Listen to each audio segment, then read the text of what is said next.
नमस्कार मित्रांनो, लग्नानंतर होईलच प्रेम या मालिकेच्या आजच्या म्हणजेच 22 मेच्या भागामध्ये आपण पाहणार आहोत की मित्रांनो, काव्याची पाठ अजूनसुद्धा दुखू लागल्यानंतर नंदिनी तिला म्हणते की थांब काव्या, मी तुझी पाठ दाबून देते.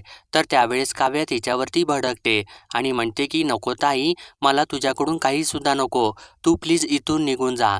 तर तेव्हा नंदिनीला त्या गोष्टीचा धक्काच बसतो आणि त्यावेळेस रम्या दारातच उभी असते आणि जेव्हा नंदिनी तिथून बाहेर जात असते तर तेव्हा रम्या आतमध्ये येते आणि काव्याजवळ येऊन काय झालं, बरं वाटत नाही का, असं तिला विचारते. तर तेव्हा काव्या तिला सांगते की काही नाही, माझी पाठ दुखत आहे. तर तेव्हा त्यावेळेस रम्या थांब, मी तुझी पाठ दाबून देते असं म्हणून तिची पाठ दाबू लागते. तर तेव्हा काव्या तिला काहीच बोलत नाही. तर ते सर्व मागे उभं राहून नंदिनी बघत असते आणि त्या गोष्टीचा तिला खूपच त्रास होऊ लागतो आणि त्यावेळेस तिला तो क्षण आठवतो की जेव्हा नंदिनीने अशीच तिची पाठ दाबलेली असते आणि त्यावेळेस काव्या तिला म्हणालेली असते की थँक्यू ताई, थँक्यू सो मच. आणि तेव्हाच नेमकी रम्या मागे वळून मुद्दामून नंदिनीकडे बघते आणि हसू लागते. तर आता नंदिनी तिथून त्रास करून घेत निघून जाते आणि त्यावेळेसच नेमकं काव्या रम्याला म्हणते की माझी नंदिनी ताईसुद्धा माझी अशीच छान पाठ दाबून देत होती. तर आता रम्या तिला म्हणते की अगं काही हरकत नाही, मी सुद्धा तुझ्या नंदिनी ताईसारखीच आहे ना, आणि असं म्हणून तिची पाठ ती दाबू लागते. तर आता मित्रांनो, नंदिनी स्वयंपाकघरामध्ये येऊन रडू लागते आणि मनातल्या मनामध्ये म्हणते की मी काव्यासाठी एवढा काढा करून घेऊन गेले, तो काढा पिणं तर दूरच, पण ती माझ्यासोबत कशी बोलली आणि वरती रम्याकडून पाठ दाबून घेत आहे. आणि विसरली आहे का काव्या की तिची पाठ दुखली, डोकं दुखलं की दरवेळेस मीच चेपून देते आणि कशासाठी जायचं कुणा दुसऱ्याकडे, मी आहे ना तिच्यासाठी, असं म्हणून ती आपले डोळे पुसत असते. इतक्या जेव्हा तिथं मागे येऊन उभा राहतो आणि तिथेच उभा राहून तो मनातल्या मनात बोलू लागतो की नंदिनी, काल जे काही घडलं त्याच्यामुळे नाराज असेल का, आणि खरंच माझं चुकलेलं आहे का, मी सॉरी म्हटलंच पाहिजे तिला, असं म्हणून तो पुढे जातच असतो. इतक्यात नंदिनीचा फोन वाजतो आणि तिला आरुषीचा फोन आलेला असतो. तर तेव्हा नंदिनी थोडंसं रडत रडतच तिच्यासोबत बोलू लागते आणि तिला म्हणते की मी ठीक आहे आणि मला काहीसुद्धा झालेलं नाही, माझा आवाजच तसा येत आहे, असं ती सांगते. आणि पुढं ती म्हणते की हो, स्कूटीचा ना सर्व्हिसिंग ड्यू आलेला आहे. तर इकडे फोनवरती बोलत असताना इकडे जेव्हा फ्रीज उघडतो आणि तिथे त्याला काव्या आणि पार्थचा केक ठेवलेला दिसतो आणि त्यावेळेस त्याला ती गोष्ट आठवते ज्यावेळेस काव्याने म्हणालेलं असतं की पार्थ माझा नवरा आहे आणि हा आमच्या नवरा बायकोचा प्रश्न आहे, आमचं आम्ही बघून घेऊ. असं आठवल्यानंतर जीवा जोरानेच फ्रीजचा दरवाजा बंद करतो आणि रागारागातच तिथून चाललेला असतो. तर आता नंदिनी मागे वळून बघते आणि जीवाला म्हणते की जीवा, 1 मिनिट थांबा, असं म्हणून ती आरुषीला लगेचच फोन कट करून टाकते. तर नंदिनी लगेचच जाऊन जीवाला विचारते की तुम्हाला काही हवं आहे का. तर तेव्हा जीवा रागारागातच काही नको आहे मला, मला फक्त ब्रेकफास्ट वाढ, असं सांगतो आणि तिथून बाहेर जातो. तर तेव्हा नंदिनीला काही कळेनासंच होतं. तर आता त्यानंतर जीवा आणि पार्थ ब्रेकफास्ट करायसाठी बसलेले असतात. तर तेव्हा नंदिनी पार्थसाठी पोहे आणि कॉफी घेऊन येते, तर जीवासाठी बनाना स्मूदी घेऊन येते आणि त्याला म्हणते की जीवा, हे तुमच्यासाठी मी बनाना स्मूदी केलेली आहे. तर तेव्हा जीवा त्याचा एक घास खातो आणि चक्क उठून ते थुंकूनच देतो आणि रागारागाने उठून उभा राहून काय आहे याच्यामध्ये, असं नंदिनीवरती ओरडतो. तर तेव्हा नंदिनी, काय झालं, तुम्हाला आवडलेलं नाही का स्मूदी, असं घाबरत विचारू लागते. तर तेव्हा जीवा, काय घातलं आहेस याच्यामध्ये, असं ओरडतो. तर तेव्हा नंदिनी सांगते की दूध, केळी, मध. तर तेव्हा जीवा परत तिच्यावरती ओरडतो आणि म्हणतो की दूध, केळी, मध आणि अजून काय घातलेलं आहेस तू याच्यामध्ये. तर तेव्हा नंदिनी पुढं सांगते की बदाम आणि अक्रोड घातलेले आहेत आणि ती एक नजर पार्थकडं सुद्धा टाकते, कारण जेव्हा पार्थ समोरच असताना सुद्धा तिच्यावरती ओरडत असतो. तर आता जेव्हा पुढं म्हणतो की कोणी सांगितलेलं आहे हे घालायला आणि तू मला विचारून घातलं आहेस का, आणि घालण्याआधी मला विचारलं होतंस का तू, असं तो बोलू लागतो. तर तेव्हा नंदिनी म्हणते की सॉरी जीवा, मी फक्त ना जस्ट फॉर अ चेंज वेगळा प्रयोग केलेला आहे. तर तेव्हा जीवा परत तिच्यावरती ओरडतो आणि म्हणतो की वेगळा प्रयोग, आणि मला अक्रोड नाही आवडत, माहिती नव्हतं का तुला, आणि मग विचारायचं होतंस ना, का नाही विचारलंस तू, आणि स्वतःच्या मनात आलं, केलं आणि दिलं समोरच्याला. त्याला आवडेल नाही आवडेल काहीसुद्धा विचारलं नाही. आणि आई कुठं आहे तिला विचारलं होतंस का? तिने एका धक्क्यात सांगितलं असतं की त्याला अक्रोड आवडत नाहीत, घालू नकोस. पण नाही विचारलंस ना. आणि कशाला करतेस वेगळे प्रयोग? आणि दरवेळी तुला सरप्राईज द्यायची सवय आहे का? आणि नको करूस असं काही. आणि दरवेळेस तुझ्या प्रयोगाचा गिनीपिग मीच असतो का? आणि दरवेळी तुला सरप्राईज द्यायचेच असतात का? आणि तुझ्या सरप्राईजेसची आता मला भीतीच वाटायला लागलेली आहे. असं तो न थांबता तिच्यावरती ओरडतच राहतो. तर तेव्हा नंदिनी आता चक्क रडू लागते. आणि रडत रडतच त्याला म्हणते की सॉरी, मला माहिती नव्हतं की हे तुम्हाला नाही आवडणार. आणि मी म्हणाले की नेहमी नेहमी तुम्ही तेच तेच खाताना कंटाळा आला असेल तुम्हाला. मी नेहमीपेक्षा काहीतरी वेगळं करायला गेले असं सांगत असते. तर तेव्हा जीवा नको असं ओरडतो. आणि नेहमी नेहमीच तेच तेच आवडलं नाही ना तरीसुद्धा आता तेच नशिबात आहे आणि मान्य करून घ्यावंच लागेल. आवडलं नाही तरी ॲक्सेप्ट करून घ्यावंच लागेल. असं तो एका अर्थी तिच्याबद्दलच बोलत असतो. आणि परत तो तिच्यासमोर हात जोडतो आणि म्हणतो की नको नवीन प्रयोग करूस प्लीज. आणि उगाच मनस्ताप होईल त्याचा. आणि कळत आहे का मी काय बोलत आहे ते? कळत आहे का तुला? असं तो ओरडत असताना आता मात्र पार्थचा संयम तुटतो. आणि पार्थ उठूनच उभा राहून जीवावरती ओरडतो. आणि बास कर जीवा, काय पद्धत आहे का ही बोलायची? आणि तुला सुद्धा काव्याची हवा लागलेली आहे का?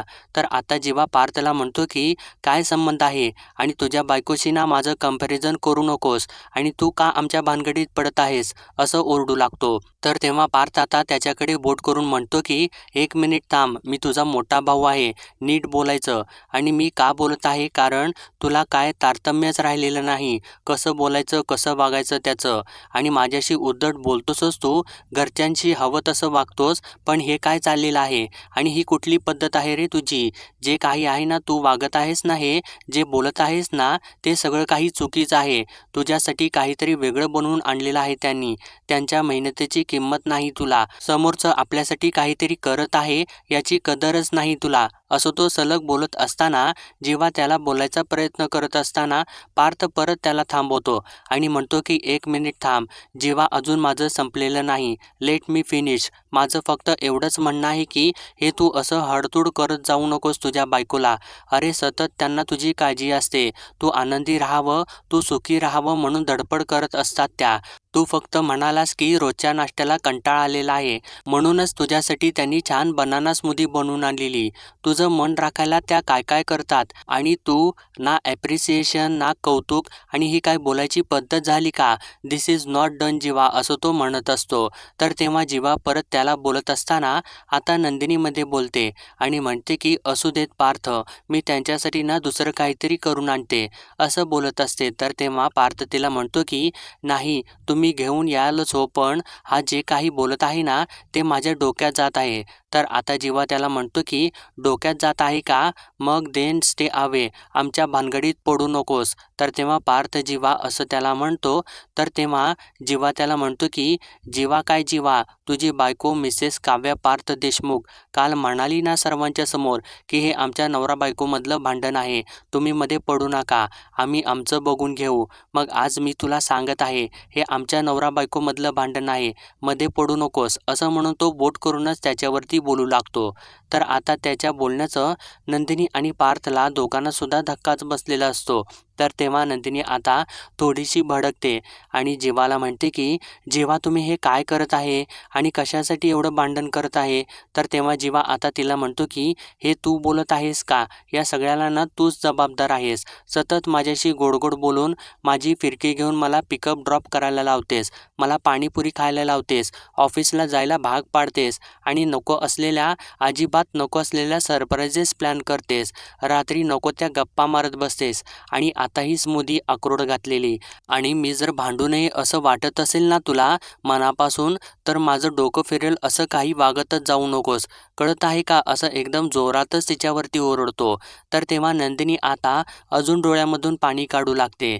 तर तेव्हा जीवा तिथून निघून जात असताना नंदिनी परत त्याला थांबवते आणि म्हणते की जीवा प्लीज असं उपाशी पोटी नका जाऊ, मी पटकन काहीतरी खायला करून आणते तुमच्यासाठी. तर तेव्हा जीवा तिला म्हणतो की काही एक गरज नाही, तूच जाऊन खा जा, मी चाललो आहे बाहेर खायला. तिथे कोणी माझ्यावरती प्रयोग करणार नाही, निदान तिथे तरी मला माझ्या मनासारखं मिळेल, असं म्हणून तो तिथून निघून जातो. तर तेव्हा नंदिनी आता खाली बसून चक्क रडूच लागते. तर तेव्हा पार्थ तिच्यासाठी ग्लासमध्ये पाणी घेतो आणि तिला पाणी देतो आणि नंदिनी हे पाणी घ्या असं बोलतो. तर तेव्हा नंदिनी पाणी पिऊ लागते.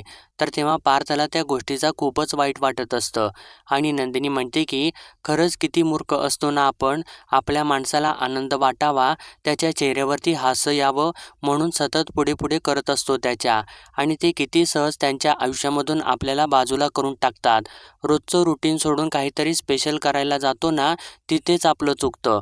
आणि मला आता कळालेलं आहे की आपण एक्स्ट्रा एफर्ट्स घ्यायलाच नाही पाहिजेत कोणासाठी सुद्धा, आणि काही किंमतच नाही त्यांना त्या एफर्ट्सची.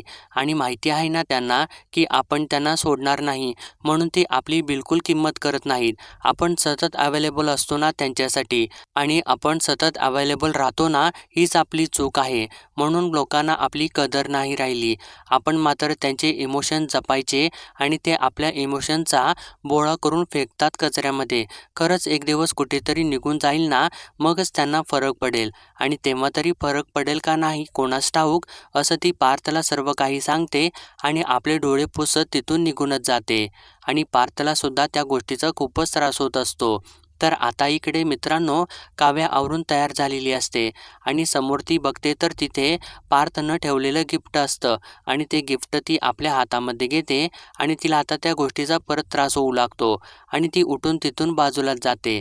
तर इकडे नंदिनी बाहेर चाललेली असते आणि थोडं थांबून ती मनातल्या मनात बोलू लागते की जीवा आणि काव्या माझ्यासोबत कितीसुद्धा वाईट वागले ना, तर माझा जीव त्यांच्यामध्ये अडकलेला आहे.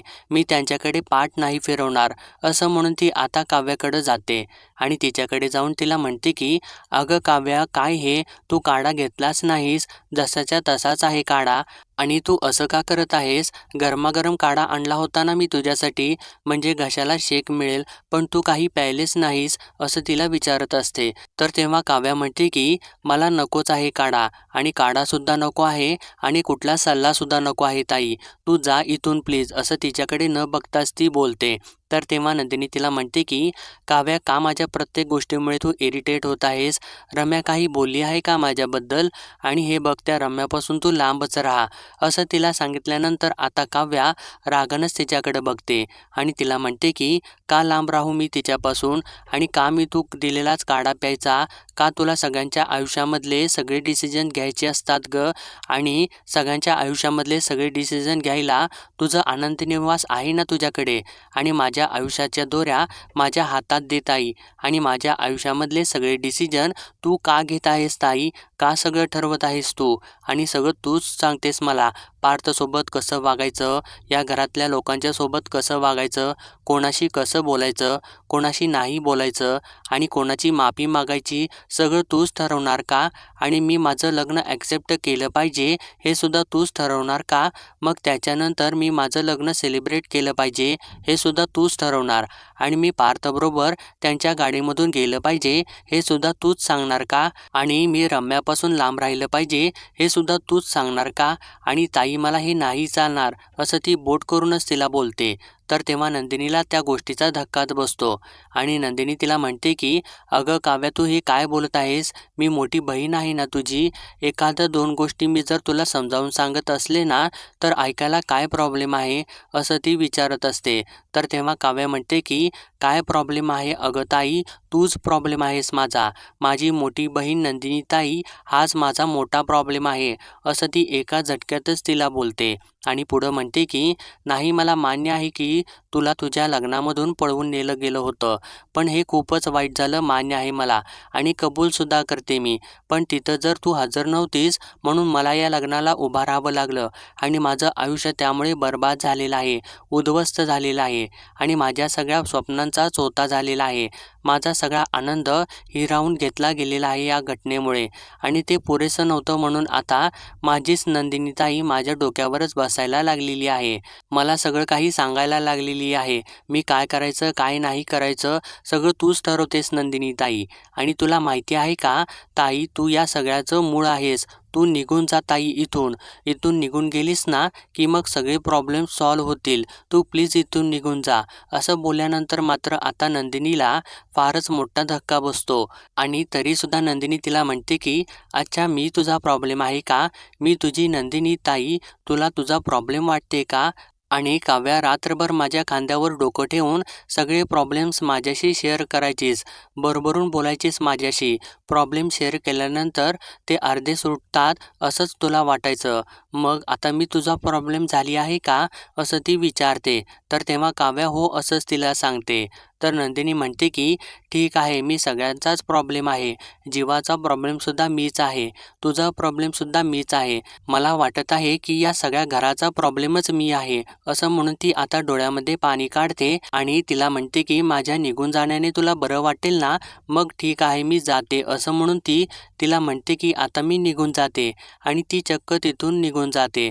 तर तेव्हा काव्या तिच्याकडे बघते आणि तिला नंदिनीला थांबवायचं असतं, पण ती तिला थांबवू शकत नाही.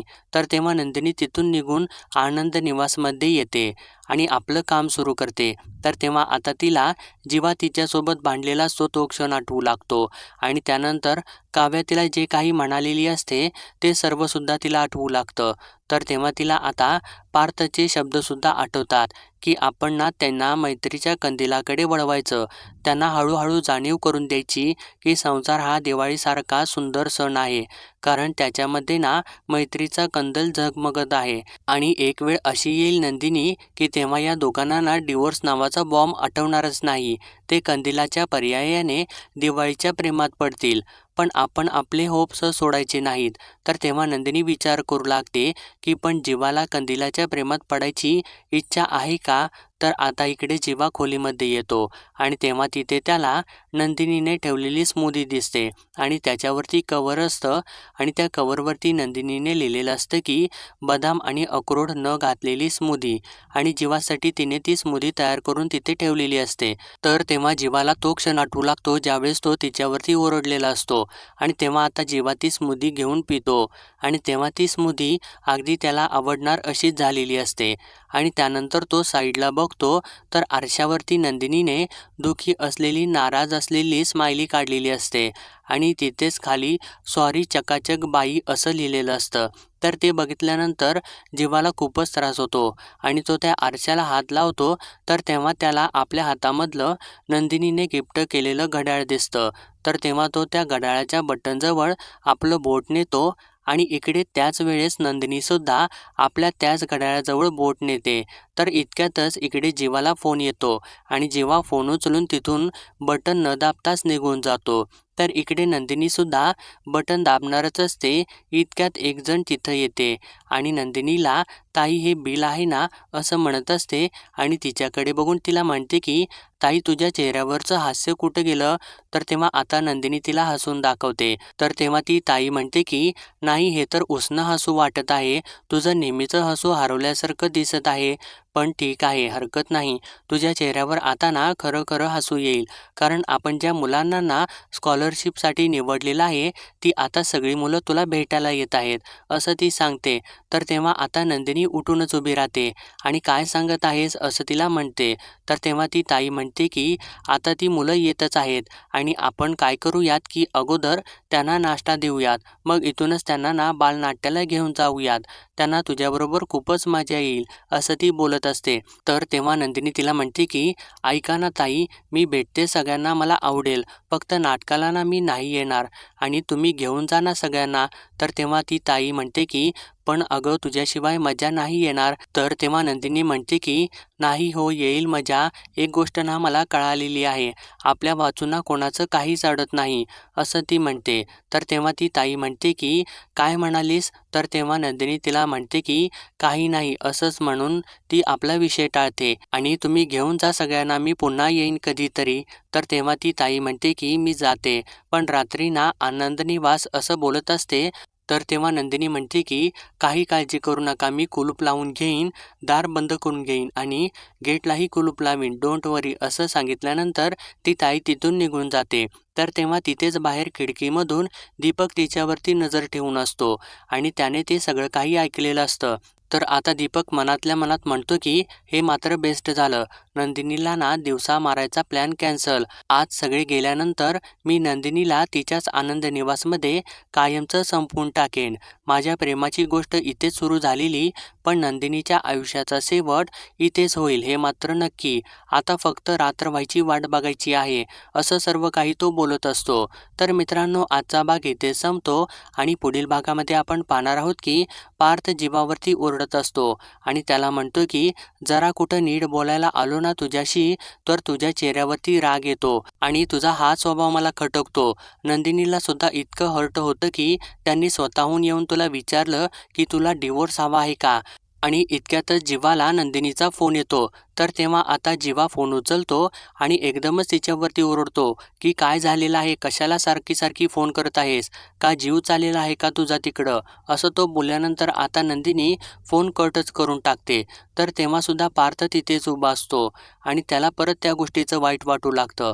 तर आता इकडे आनंद निवासमध्ये दीपक काळे कपडे घालून येतो आणि CCTV कॅमेऱ्यांच्या वरती काळा स्प्रे मारू लागतो आणि त्यानंतर तो परत बाहेर जातो आणि तेव्हा नंदिनी रात्र झालेली असते तरीसुद्धा तिथेच असते आणि जीवा तिच्यासोबत असं वागत असल्यामुळे तिथेच ती रडत बसलेली असते. तर मित्रांनो, पुढील अपडेटसाठी आपल्या चॅनलला सबस्क्राईब करा.